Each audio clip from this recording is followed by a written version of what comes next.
তোমার ডাক না দিলে আমার পেটের ক্ষুধা নিবারণ হয় না রে মালিক।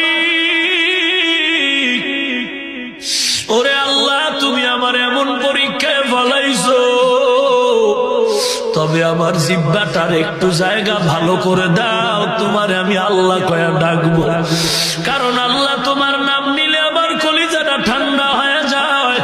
দুনিয়াতে মানুষ মানুষকে মোহাব্বত করতে গিয়া খানার চিন্তা নাই, ঘুমের চিন্তা নাই। দুনিয়াতে মানুষ যদি মানুষের ভালোবাসায় খানার কথা ভুলে যায়, দুনিয়াতে মানুষ যদি মানুষের ভালোবাসায় ঘুমটাকে হারায় দেয়, ওরে যেই মুমিন আবার আল্লাহর ভালোবাসার পাগল, যেই বান্দা এখন আবার মাওলার পরিচয়ের জন্য পাগল, ওই বান্দা তখন খানার চিন্তা নাই, ঘুমানোর চিন্তা নাই। মাঝে মাঝে পাইলেও খায়, না পাইলেও তাই। খানা পাইলেও চিন্তা আমার মালিক। ওই বান্দা খানার মাঝে মাঝে আমার মাওলার রহমতের তালাশ করে, আহ আহ বলে আওয়াজ দেয়, মনে মনে প্রশ্ন করে, মালিক এই খানা তো তোমার দেওয়া নেয়ামত, আল্লাহ তোমার নেয়ামত খাইতেছি ইবাদতে শক্তি পাওয়ার জন্য। ওই বান্দা রাস্তায় চলে, মাওলার চিন্তা অন্তর থেকে দূর হয় না। আইয়ুব নবী কান্না করে, মালিক তুমি আমাকে ধৈর্য ধারণকারীদের অন্তর্ভুক্ত করে দাও। এক পর্যায়ে দেখা গেল এলাকার মানুষ দুর্গন্ধ সহ্য করতে না পেরে বিদায় নিজের বিবিদের মধ্যে কয়েকজন বিবি এসে বলে, আমরাও থাকবো না, তালাক দিয়া না। আল্লাহর নবী আইয়ুব বলেন, বিবি তোমরাও যাও, আমার কারো দরকার নাই। ফাসায়াকফিকাহুমুল্লাহ, আমি আমার মাওলার আশিক, আমার আল্লাহ আমার জন্য যথেষ্ট। ওয়া মান ইয়াতাওয়াক্কাল আলাল্লাহি ফাহুয়া হাসবুহ, যারা আল্লাহর উপরে ভরসা করে তাদের জন্য আল্লাহ যথেষ্ট। ওরে বিবি তোমরাও যদি যাও, আমি আইয়ুবের কোনো আফসোস নাই, কারণ আমার আল্লাহ আমার জন্য যথেষ্ট। সবাই চলে গেল।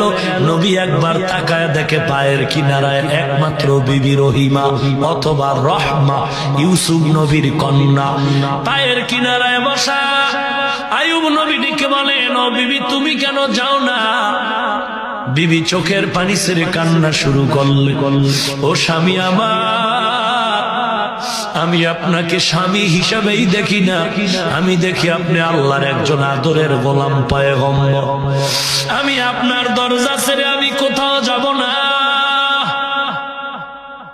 কারণ আমার জীবন মরণ আপনার সামনেই শেষও করতে চাই।